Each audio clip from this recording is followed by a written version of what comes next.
Me di cuenta de que hacía mucho que Alejandro y yo no discutíamos, una de esas noches en las que no puedes recordar si ya cenaste, técnicamente.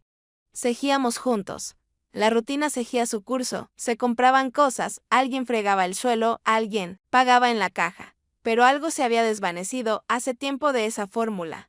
O tal vez algo había aparecido, el silencio. ¿Qué comemos hoy? Preguntó sin apartar la vista del teléfono. Lo que tú digas, respondí desde otra habitación, pasando de página. Pollo, entonces. Está bien. Ese fue todo el diálogo, para toda la noche. Por cierto, no compró el pollo. Trajo pizza. Y yo no dije nada. Porque ¿qué más daba? Antes solíamos discutir hasta por cómo colgar las toallas.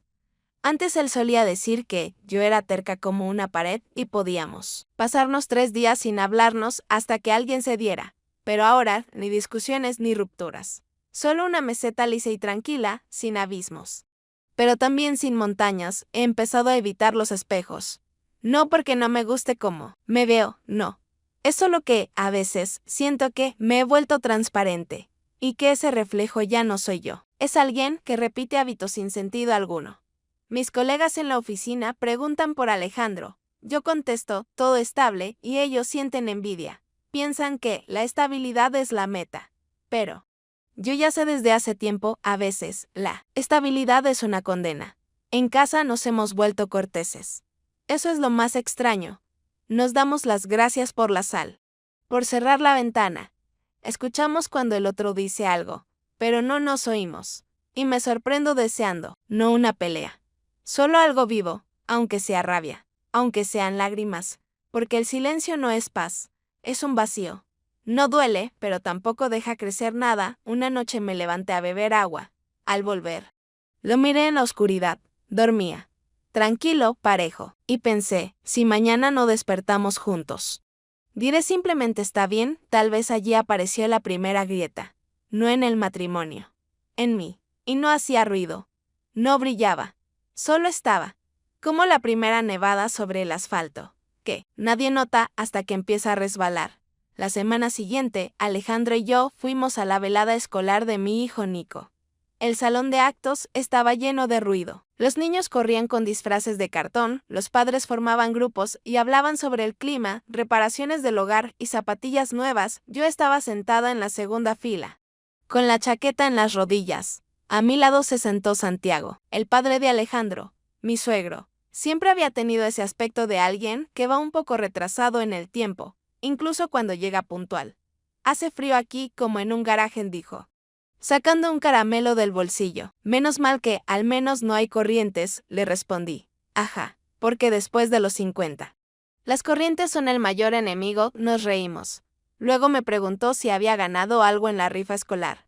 Le dije que no, que esta vez ni siquiera había comprado nada. Y entonces, con una calma sin lástima ni juicio, dijo, parece que tuviste un día difícil. No. Normal, solo muchas cosas que hacer. Eso suele significar que nadie te preguntó cómo estás. Lo miré, no con sorpresa, sino con una sensación de extrañeza. Porque no lo dijo para enternecerme ni impresionarme, solo lo dijo, puede ser, le respondí. Y no insistió más. Cambió de tema, empezó a quejarse de lo mal que se oían las líneas de los niños en el escenario y de que las dotes actorales de Nico no venían de su lado de la familia. Hablamos del Buffett, de las camisas de los otros padres y de cuando el presentador se equivocó en los versos. Todo era muy común, pero de repente me di cuenta de que, en esa normalidad, me sentía un poco a salvo, no porque hubiera dicho algo especial, sino porque simplemente estaba allí, no como un invitado en mi vida, sino como alguien que me percibía. No me ofendí por sus palabras, porque no intentaba meterse en mi alma, era solo una observación. Y, por primera vez en mucho tiempo, no tuve que demostrar nada en una conversación. Podía ser aburrida, un poco cansada. Algo callada y eso bastaba. Los niños terminaron el acto. Todos aplaudieron. Santiago se levantó, sacó el teléfono para tomar una foto de Nico y yo me quedé sentada. Solo un poco más en esa butaca, junto a alguien que no necesitaba nada de mí. El viernes, cerca de las 5, ya había perdido toda sensación de jornada laboral. Algo parpadeaba en la pantalla. Pero yo miraba a través de ella como a través de un vidrio empañado. Solo quedaba esperar a que dieran las 6 para recoger a Nico de inglés. Entonces llegó un mensaje de Santiago: hola, estoy atascado en casa de un conocido. En las afueras, el coche no arranca, algo del motor de arranque. Alejandro vuelve tarde del viaje, así que quería preguntar si podrías acercarme un poco hacia casa, si estás por la zona. El mensaje estaba escrito con tanta delicadeza como si de verdad no quisiera molestarme, y, curiosamente, sentí alivio, no porque iba a ver a Santiago, sino porque la idea de no volver directamente al piso silencioso me pareció inesperadamente agradable. Le respondí: recojo a Nico y paso. Mándame la dirección. Cuando llegamos con Nico, Santiago nos esperaba frente a un supermercado con una chaqueta que ya le había visto hace 5 años. En las manos, una bolsa con pan y algunas compras pequeñas. Pensé que, ya que estaba esperando, al menos podría comprar leche. Y unas manzanas, dijo, sentándose en el asiento del copiloto, además. El teléfono de mi amigo se rompió, así que no hay cómo llamar. Si no me respondías, me tocaba dormir en el sofá del taller. Tuviste suerte, le contesté, encendiendo el motor. Hoy estoy particularmente generosa en rescates. Parece que ninguno de los dos tenía mucha prisa, dijo con calma, y no sonó como insinuación, solo como un hecho. En el camino hablamos de cosas simples: la reforma en el colegio de Nico, lo difícil que es encontrar un buen fontanero. Y que, ahora todos los jóvenes técnicos llegan con TikTok y se van, con una garantía de 3 días. Sus chistes no eran ingeniosos, pero yo me reía, no porque fueran graciosos, sino porque no tenía que fingir que escuchaba. A medio camino, de repente preguntó: si no tienes prisa, ¿podemos pasar por una tienda de electricidad? Necesito comprar bombillas de 3, ya se fundieron 2. Un poco más, y estaré cenando en la oscuridad. Claro, le respondí, ¿por qué no? Nos desviamos de la carretera y entramos a un hipermercado. La tienda estaba casi vacía, viernes por la tarde, cuando todos ya quieren estar en casa, y nosotros no teníamos tan claro a dónde queríamos estar, delante del estante de bombillas. Se quedó inmóvil unos minutos. Siempre pienso que voy a recordar cuáles necesito, y cada vez me quedo aquí como si fuera la primera. Mira, un hombre adulto, ya las he cambiado decenas de veces, pero cada vez una lección nueva. Yo siempre compro 2, una correcta y otra por si acaso. Él sonrió, un poco cansado, pero con complicidad. A veces creo que, con los años, no te vuelves más sabio. Solo te cansas de repetir los mismos errores, asentí. Elegimos las bombillas en silencio, fuimos a la caja. Y aunque no había nada fuera de lo común entre nosotros, sentí que no quería que ese viaje terminara aún. Ambos guardamos silencio en el coche mientras volvíamos a la ciudad, y ese silencio no estaba vacío, al contrario, era denso, como la lana la abriga. Aunque a veces piqué un poco. Cuando paré frente a su edificio, no salió enseguida. Miró hacia adelante y dijo: gracias por acercarme. A veces es raro solo estar con alguien en el coche, sin ningún propósito, pero es como una prueba de que no todo se ha apagado. No es un propósito, le contesté, es un trayecto sin presión, y hoy era justo lo que necesitaba. La noche siguiente no tenía planes. El clima parecía hecho a propósito para no hacer nada, gris, algo húmedo, pero sin lluvia. Solo un mundo que se había dado a sí mismo una pausa. Me puse algo cómodo, unos vaqueros viejos, una sudadera con capucha, recogí el pelo en un moño y ni siquiera miré al espejo. Por primera vez en muchos días. No sentí que debía corregirme. Cerca de las 6 llegó un mensaje de Santiago. Al final decidí ir al taller. No contestan, y hay pocas chances de que se resuelva algo, pero a veces uno necesita intentarlo, aunque sepa el resultado. Si no tienes planes, acompáñame. Puedo llevar café. No pregunté para qué ir si ya sabía que estaría cerrado. Simplemente acepté. En esa propuesta no había presión. Y justamente por eso no quise rechazarla. Fuimos casi por el mismo camino que el día anterior. La ciudad ya se iba sumergiendo. En la noche, las farolas aún no se habían encendido, pero la luz del día ya parecía deslavada. Dentro del coche hacía calor y estaba tranquilo. Nico se había quedado con su abuela, este era mi tiempo. Y no lo escondía. Cuando llegamos, todo era como esperábamos, el taller cerrado, el estacionamiento vacío, el vigilante en la caseta que saludó con un gesto perezoso. Santiago bajó, habló con él unos minutos. Volvió a subir al coche. En su rostro no había decepción, solo una aceptación tranquila de la realidad. No trabajan, claro, dijo, pero necesitaba venir para saber con certeza que no se iba a resolver. A veces eso también tranquiliza, asentí.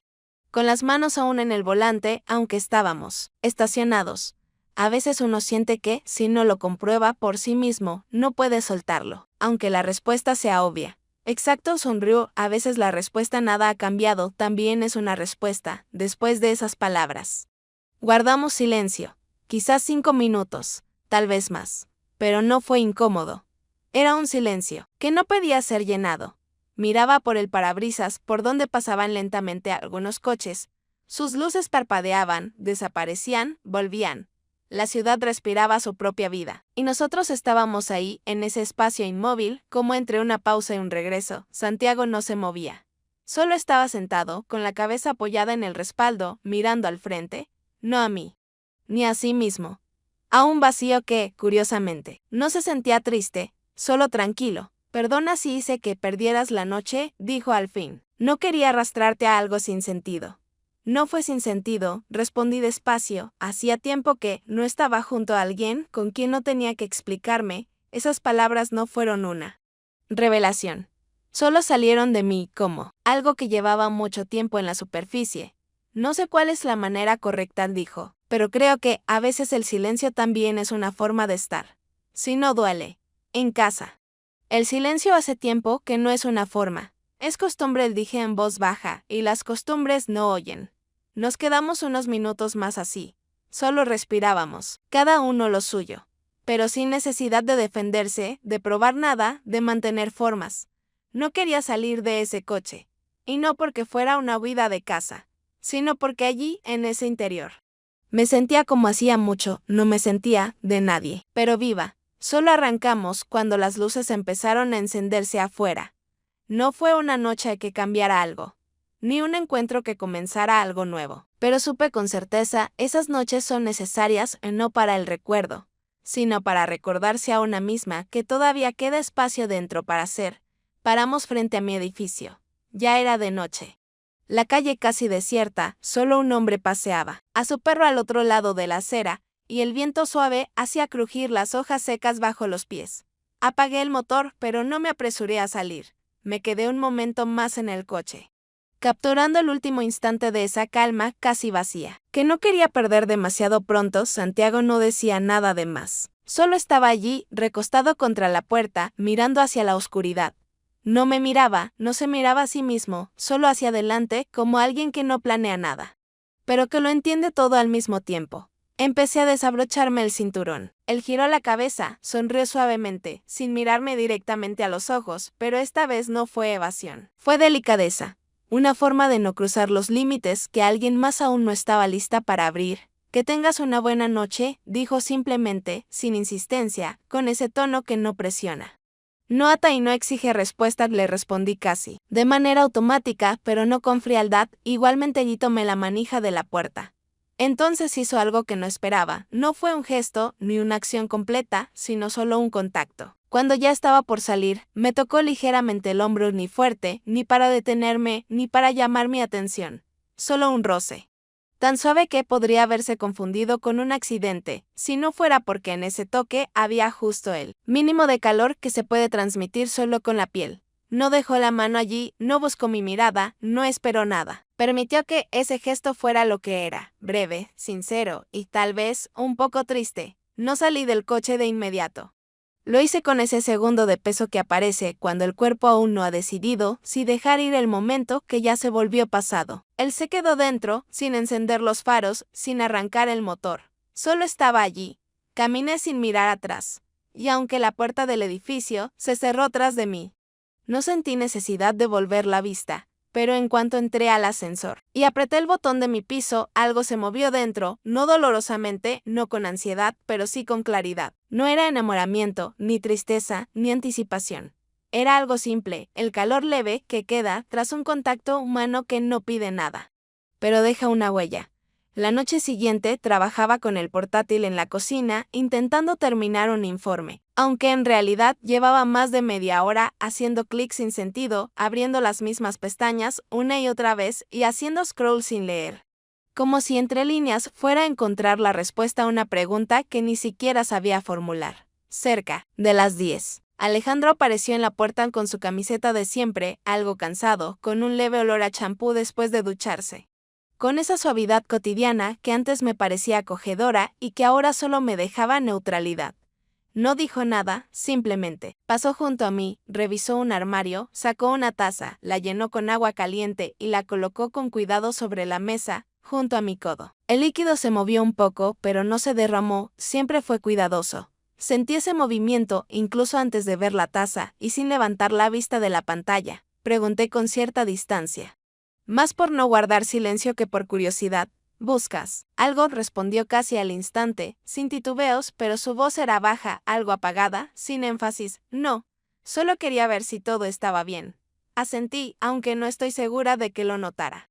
Porque en cuanto dijo esas palabras, se dio la vuelta, y se fue al salón, donde ya brillaba la luz tenue del televisor, cumpliendo más la función de fondo que de entretenimiento. Ni siquiera me miró, no porque estuviera enfadado o herido, sino porque hacía tiempo que ambos habíamos aprendido a evitar mirarnos para no tener que ver cuánto quedaba vivo en nuestros ojos.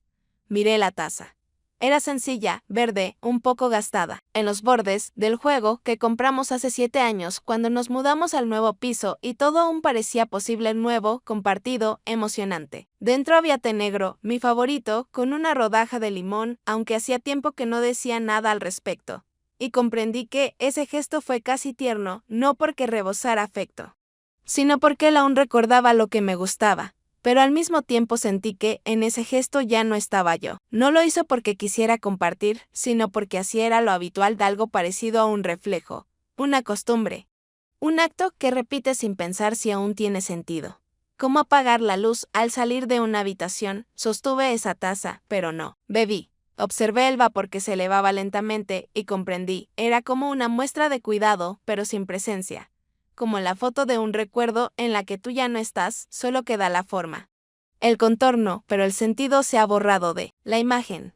Y en ese instante comprendí con claridad que nos habíamos convertido en expertos silenciosos en el arte de seguir juntos y, al mismo tiempo, estar separados. Al día siguiente, fui a buscar a Nico un poco antes de lo habitual porque su profesora escribió que ya habían terminado todas las actividades y se podía recoger a los niños antes del paseo de la tarde. Hacía calor para ser otoño, el sol aún se mantenía sobre los tejados, y no tenía ganas de apresurarme, ni a casa ni a ningún otro sitio. Estaba parada frente a la entrada de la escuela cuando vi a Santiago sentado en un banco cercano, inclinado sobre un dibujo, mientras Nico, con su mochila brillante, le explicaba algo con entusiasmo, gesticulando con las manos y señalando el papel con el dedo.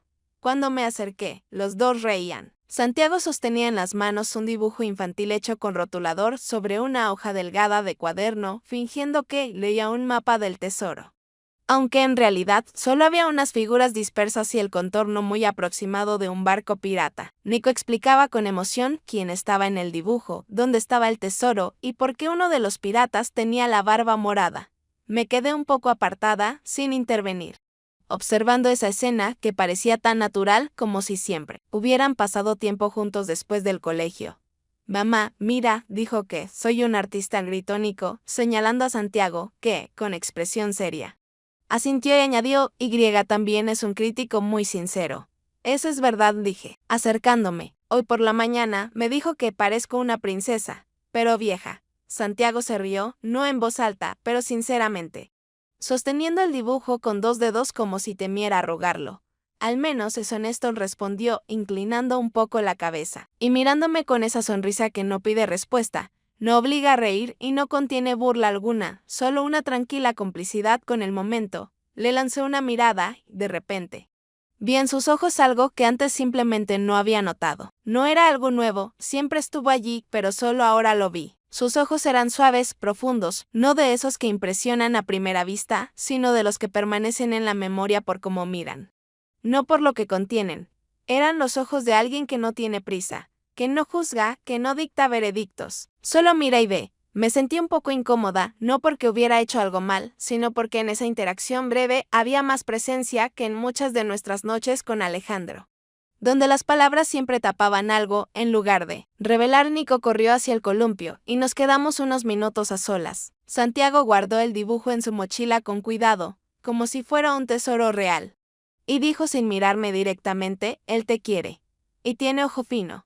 así que no te ofendas por lo de princesa vieja. No me ofendo, le respondí, intentando contener una sonrisa que surgía sola. Él asintió y no dijo nada más. Pero en ese breve silencio había más calor que en muchas de nuestras conversaciones con Alejandro, donde las palabras siempre servían para cubrir, no para acercar. El domingo después del almuerzo, Santiago me escribió un mensaje breve: estaba cerca. Si tienes media hora, podríamos tomar un café. Sin intenciones, solo que hoy no me apetece estar solo. Sus palabras no llevaban conclusiones, ni expectativas, ni insinuaciones. No era una cita. Y yo respondí casi de inmediato: sí, con gusto. Nos encontramos en un pequeño parque, junto a una fuente antigua que ya no funcionaba. El otoño iba borrando poco a poco los colores de los árboles. En el aire flotaba el olor de hojas húmedas y pan caliente del kiosco cercano. Santiago sostenía 2 vasos de cartón en las manos. Me tendió uno sin gestos extra, simplemente como quien comparte el silencio. No estoy seguro de por qué decidí escribir, dijo cuando nos sentamos. Tal vez porque estos días me descubrí esperando el momento en que pudiera simplemente estar con alguien. No respondí, pero el silencio no fue frío. Le permití continuar, sin interrumpirlo. Todo parece normal, añadió, mirando hacia las ramas desnudas. Pero a veces te das cuenta de que, en todo el día, no dijiste una sola palabra que tuviera sentido. Ni para ti, ni para nadie. Yo últimamente siento que hablo mucho. Pero igual no me escuchan, dije tras una pausa, y que da lo mismo si hablo o no.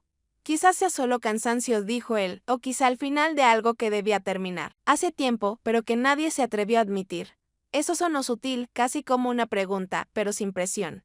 No percibí juicio ni intentos de sacarme nada. Solo presenciad, hablamos de nada, de dibujos animados, de autos viejos, de su primer trabajo en un taller cuando tenía miedo de tocar una llave inglesa por si rompía algo importante. Reímos. Pero sin esfuerzo. Aquella ligereza no era diversión, era permiso para respirar.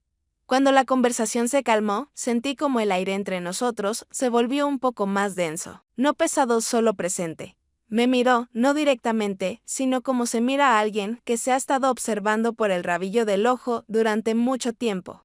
Y finalmente se atreve a ver de verdad. Me gusta estar cerca de ti, Lucía dijo en voz baja, no porque hagas algo, sino porque eres. Y porque estoy aquí, no porque tenga que estar, sino porque quiero. Estas palabras no fueron una confesión. Sonaron como una observación interna y honesta. Suspiré. No sé qué hacer con esto, respondí. Esto no es un juego. Yo, tampoco lo sé, dijo él de inmediato, y quizás por eso lo dije. Porque si ya estamos aquí en este banco, en este silencio, entonces ya significa algo. Aunque no sepamos qué, se inclinó un poco hacia mí, no con seguridad, sino con cautela, como quien no tantea mi reacción, sino el mundo alrededor. Su movimiento fue tan lento que tuve tiempo de pensar: puedo pararlo, puedo no permitirlo, pero no lo detuve. No porque lo deseara, sino porque, por primera vez en mucho tiempo, no tenía miedo de estar en un lugar donde nadie representaba un papel. Sus labios tocaron los míos con suavidad, sin prisa. Con ese respeto que no se siente tanto en el contacto, sino en cómo termina. Fue un momento que no pretendía nada. Sin ambición, sin exigencia, sin futuro, pero con calor. Si esto fue demasiado, empezó a decir, pero lo detuve con un gesto. No, no fue demasiado. Ni demasiado poco, fue, simplemente, humano. Nos quedamos sentados unos minutos más. No quería irme, y no porque buscara continuación, sino porque ese instante breve, difuso, se sentía vivo, no planeado, no correcto, no necesario, solo real. A la mañana siguiente, me desperté más temprano de lo habitual, y lo primero que hice fue buscar el teléfono, no para revisar noticias ni correos, sino para ver si había algo de él. Aunque anoche casi me convencí de que no esperaba nada, que no tenía por qué continuar, que aquello había sido solo un momento, aún así, revisé. Y, por supuesto, no había nada, ni mensaje, ni llamada perdida, ni siquiera una señal de que. Recordaba cómo me sostuvo la cara con una delicadeza que no había sentido en años. Durante todo el día. Fue como si existiera en una realidad paralela. Respondía a correos, asistía a reuniones, sonreía a los compañeros, escuchaba a Nico contarme sobre la escuela, incluso preparé la cena, aunque nadie me lo pidió. Pero a través de todo eso corría un hilo tenue, casi imperceptible, de tensión, no la que duele o molesta, sino la que espera algo que no llega. Y no sabía qué hacer con eso. Porque por un lado, no quería convertir aquel beso en una tragedia, ni en una decisión que marcara todo lo que viniera. Pero por otro lado, sentía que quedarme dentro de ese silencio era, otra vez, elegir la soledad. Incluso cuando ya empezaba a agrietarse. 2 días después, me rendí. Le escribí un mensaje. Le escribí sin prepararlo, sin pensarlo mucho. Simplemente, tal como vino a mi cabeza, no sé qué decidiste, pero si callas, probablemente tú tampoco lo sabes. Tuve el dedo suspendido sobre enviar mucho tiempo. No por miedo al rechazo, sino porque esa línea era desnuda, sin escudos, sin subtexto. Y si él no respondía, yo me quedaría en ese estado vulnerable aún más tiempo. Pero finalmente, lo envié. La respuesta llegó casi de inmediato. Solo una palabra, sí. Y aunque era corta, incluso podría parecer ofensivamente simple, no llevaba desprecio, ni frialdad, ni evasión. Llevaba lo mismo que había en todo lo que él hacía, honestidad sin adornos, sin excusas, sin promesas, sí, no lo sabe, y yo tampoco. Pero los dos ya no estamos donde estábamos antes, duele, pero no desgarra. Molesta por dentro. Como una verdad que necesita salir para no intoxicar. Y no pude enfadarme con ese silencio porque no había manipulación, ni juegos, ni ofensas. Solo el silencio de alguien que también intenta entender hacia dónde moverse cuando no quedan muchos caminos, y por primera vez en mucho tiempo. Me permití no buscar la respuesta enseguida. Simplemente me quedé con ese sí en un silencio que ya no parecía vacío. Una noche tranquila, estaba sentada en un rincón del salón con el portátil, tecleando sin sentido. El informe en el que trabajaba hacía rato había dejado de importar. Solo no quería irme a dormir. Alejandro apareció en silencio. Tenía mi teléfono en la mano, sujetándolo como si quemara. Su rostro estaba sereno, pero algo en sus hombros lo delataba, ya no respiraba como siempre. No estaba husmeando, dijo, el teléfono estaba sobre la mesa. Solo se encendió la pantalla. Un mensaje, no lo buscaba, pero lo leí. Se acercó, dejó el teléfono sobre la mesa. No lo arrojó, pero tampoco lo colocó con cuidado. Lo dejó como quien lanza unas llaves, queriendo tener las manos vacías para no hacer otra cosa. Olvide lo que significa simplemente estar al lado de alguien. ¿Eso lo escribiste tú? A él. Asentí en silencio. Tenía un nudo en la garganta, un temblor sordo en el pecho. Él caminó por la habitación unos pasos, de un lado a otro. Sus dedos se cerraban en puños y se abrían otra vez. Finalmente, se detuvo. Me miró, y en esa mirada no había odio ni gritos. Pero si algo peor, una fractura, podría aceptar que nos distanciamos. Que estabas cansada, que en algún punto te perdí. Pero, ¿tú? ¿Y él? Mi padre, parecía que, ni él mismo creía que, lo estaba diciendo en voz alta, ¿te das cuenta de lo que hiciste? No es simplemente otro hombre, es mi padre. Es el hombre que me creó, que cuidó de nuestro hijo, que nos ayudó a elegirlos. Azulejos del baño, maldita sea. Por primera vez en muchos años, vi emociones en su rostro, no ironía, no cansancio, no pasividad. Dolor verdadero. ¿Cómo pudo pasar esto? ¿Tienes idea de lo que has cruzado? Intenté decir algo, pero levantó la mano. No con violencia, pero con firmeza. No quiero oír un no es lo que piensas, ni un no fue planeado. Nada de eso importa. Se sentó, apoyando los codos en las rodillas, llevándose las manos a la cabeza. Viví años en el silencio, creyendo que era paz. Pensé que la estabilidad era madurez, que los dos estábamos cansados, pero aún aguantábamos. Y resulta que tú ya estabas en otra vida, con él. Me puse de pie, sin saber qué hacer con mis manos, con la mirada. Conmigo misma. No lo traicioné físicamente, dije, pero quizá fue peor. Simplemente dejé de estar contigo. Y me permití estar viva donde no tenía derecho. Él levantó la cabeza. Peor, ni te imaginas cuánto. Esto no va del cuerpo. Es que yo estoy aquí y tú ya no. Y no sé quién perdió más, yo a mi esposa o él a su hijo. El silencio cayó de nuevo, pero esta vez estaba cargado, como el aire antes de una tormenta. No, sé qué pasará ahora, dijo, levantándose. Pero no quiero seguir viviendo en una casa donde incluso el silencio ya no es nuestro. Agarró su teléfono y se fue al dormitorio. Despacio, pero esta vez con pasos que sonaban huecos, como el eco de algo que ya no volverá. Y me quedé sola en una habitación donde algo importante acababa de romperse. No una taza, no la confianza, sino la imagen de mí misma, la que aún podía respetar. Me desperté temprano. Demasiado temprano para ser día libre. El piso estaba en silencio. Pero no era un silencio acogedor, era ese tipo de vacío que queda tras un terremoto. Alejandro ya se había ido, tal vez al trabajo o simplemente lo más lejos posible. Nico se había quedado a dormir con su abuela, lo habíamos acordado antes de la conversación. Y de repente resultó que hoy estaba sola, completamente, sin necesidad de ser nada, ni madre, ni esposa, ni mediadora, ni receptora de expectativas ajenas. Quedamos en encontrarnos sin muchos mensajes. Él escribió simplemente: estaría bien si hablamos, pero solo si tú también quieres. Nos sentamos en el mismo banco donde habíamos tomado café la última vez, esta vez sin vasos, sin bromas. El otoño temblaba un poco. El viento sacudía las ramas. Y yo pensaba, ¿no será ya hora de que yo también caiga? Santiago guardaba silencio. Pero en ese silencio no había esperas, solo permiso. No parecía resentido, pero tampoco tranquilo. Pensé que no ibas a escribir, dije, y parte de mí estaba casi agradecida, porque no sabía cómo aguantar otra incertidumbre. Otra parte esperaba, respondió él, lo sé, porque yo también esperaba, pero no quería ser el primero, y tampoco el último. Volvimos a callar, pero esta vez el silencio pedía acción. No sé qué hicimos, lo empecé, no fue pasión, no fue un plan. Fue algo vivo, dijo él, pero no necesariamente correcto. Lo miré, por primera vez. No como alguien que me escucha, sino como alguien a quien yo misma no supe ver antes. Alejandro, dije, no éramos felices, pero eso no significa que él lo mereciera. Santiago suspiró. Su mirada no era firme, ni débil humana. ¿Sabes qué es lo peor? Que vi cómo se apagaba. Lo vi durante años. Y no dije nada, porque yo también estaba en mis propios silencios.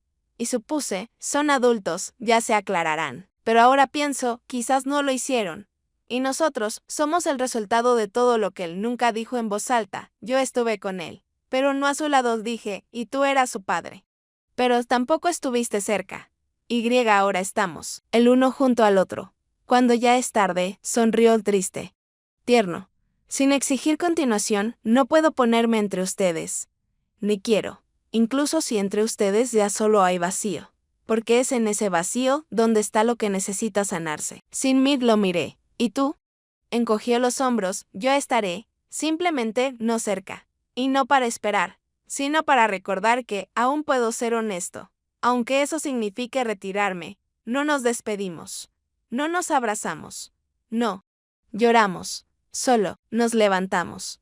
Y nos fuimos en direcciones opuestas, no con dolor, sino con respeto, por lo que pasó, y por lo que ya no pasará. Caminé despacio, sin ilusiones, pero también sin carga, por primera vez en mucho tiempo, con una decisión, no con una huida. Y por fin entendí, la vida no es elegir entre lo bueno y lo malo, es moverse entre lo difícil y lo honesto. A veces nos encontramos en situaciones sin salida correcta, solo verdad, sin adornos, sin victorias. Traicionar no solo el matrimonio, sino a mí misma dentro de él.